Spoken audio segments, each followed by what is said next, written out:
Welcome to the first episode of Girl Stories, a platform where we bring you up to speed on issues affecting young people in Zimbabwe, especially girls and young women. My name is Kimberly Malima, and here are some of the stories. Chocho District Hospital is said to have raised an alarm after reporting 71 cases of teenage pregnancy in 1 month.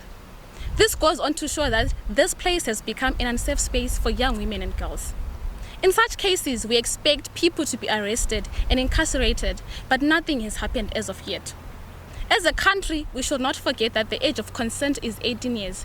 Therefore, anyone having sexual intercourse with anyone below the age of 18 is committing a crime. Girls who get pregnant at a younger age are at risk because they are not even ready to be parents. Their bodies are not fully developed for childbearing. This is why we have so many cases of infanticide, baby dumping, and so on. Rodi, what do you think are the causes and possible solutions to teenage pregnancies, baby dumping, and infanticide? So I believe that baby dumping and infanticide are a result of probably, in most cases, teenage pregnancies whereby people find themselves unexpectedly as being parents. So with that being said, I believe when we're considering teenage pregnancies, the causes are probably things like lack of access to contraceptives, people not being properly educated on sexual and reproductive health, or people finding that information in dubious ways whereby they end up experimenting and finding themselves as unexpected parents. You're scared to disappoint your family, you are unprepared, you don't have the finances of taking care of a child, you find yourself in a position whereby you now either have to kill that child or you dump that child because you're not ready to be a parent. So I think if we manage to sort out the causes of teenage pregnancies and manage to curb that, we would also avoid many cases of infanticide and baby dumping, because we now know that most people who are having children want to have those children. It wasn't like an accident.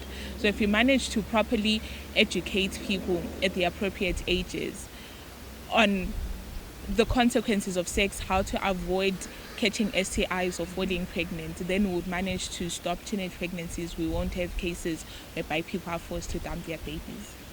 Okay, thank you so much, Rodi. Yay! Moving on, an 18-year-old has been arrested in connection with the case of infanticide.